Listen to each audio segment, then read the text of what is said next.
Ang inyo bang asawa ay naramdaman ninyo na para bang nanlamig sa inyo? Naramdaman ninyo na para bang meron siyang third party at minsan na lamang kayong inuuwian? Gusto niyo ba na kahit anong mangyari, umulan man, umaraw, anumang unos na dumating sa inyong buhay ay ang inyong partner ay ang inyong asawa ay hinding-hindi kayo iiwan? Yung tipong kahit anong mangyari ay hindi kanya iiwan at hindi ka man lang niya magawang pagtaasan ng boses. Hello mga guys, kumusta kayo? Panibagong araw, panibagong video na naman tayo, and sa araw na ito ay isa na namang video ang aking ituturo sa inyo na simpleng gabay o simpleng pamamaraan na makakatulong sa atin. At bago ang lahat, gusto ko lang ma-disclaimer sa mga taong hindi naniniwala at hindi gusto ang mga kagaya nitong video.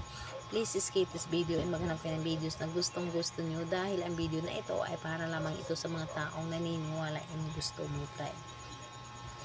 Sa lahat po ng mga nagko-comment po dito sa aking video dito sa loob ng aking channel, mag-iingat sa lahat ng mga nagre-reply sa inyo na dinadala kay chat ng WhatsApp in Imo app upang makaiwas po tayo sa scam.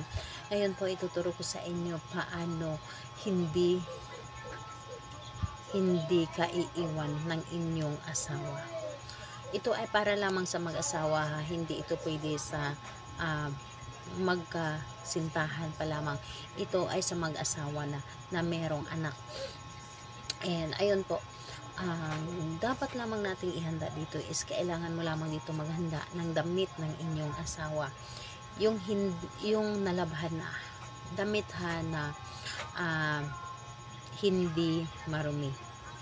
Damit na hindi marumi, ito ay bagong laba or nalabahan na. So, ayun po, ibig sabihin ay malinis na damit. So, ganito, kapag ready na yung damit niya, kailangan mo lamang din i-ready ang inyong sarili na alam mo sa inyong sarili na hindi ka nagdalawang isip na gawin at ito at buo ang inyong loob sa paggawa. Paniniwala syempre. And ayun po, kapag ready ka na ay pwede mo na itong umpisahan. So, ganito po ang inyong gagawin. Halimbawa, ikaw ay may anak. Kayo ay may anak. Ang gagawin po ninyo, yung damit ng asawa mo, ito ay ipaunan mo sa iyong anak. Or di kaya ito yung ikumot mo sa iyong anak kapag ito ay natutulog. And habang kinukumot mo ito sa iyong anak, yung damit niya na malinis, sasabihin mo, yung kaluluwa mo at kaluluwa ng ating anak ay iisa at kailanman o hindi mo magawang iwan kami o hindi mo magawang lukuhin kami. Yun po ang sabihin po ninyo. Hindi mo na kailangan sambitin ang kanyang pangalan. Again po, yung anak mo ay natutulog. Yung damit ng papa niya or mama niya, ang gagawin po ninyo ay ikumot nyo po sa kanya.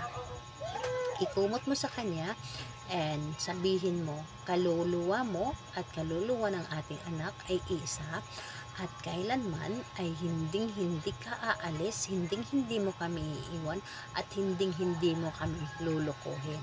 So, ano man ang mangyari, yun ang gagawin mo tuwing matutulog ang inyong anak. Ano man ang mangyayari, hindi kayo magawang iwan ng inyong partner at hindi kayo magawa nataasan ng boses. Yung tipong mahinahon siya palagi na magsalita sa inyo, palagi siyang malambing na magsalita sa inyo at talagang aalagaan niya kayo at ipapakita niya sa inyo kung gaano kayo ka-importante sa kanya, gaano kayo niya kamahal.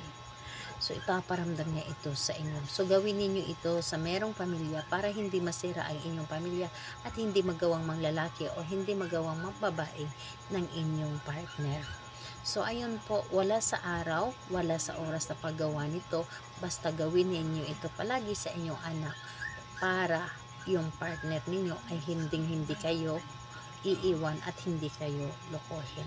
So, ayun po, salamat po sa inyo. Bye bye everyone. God bless us all.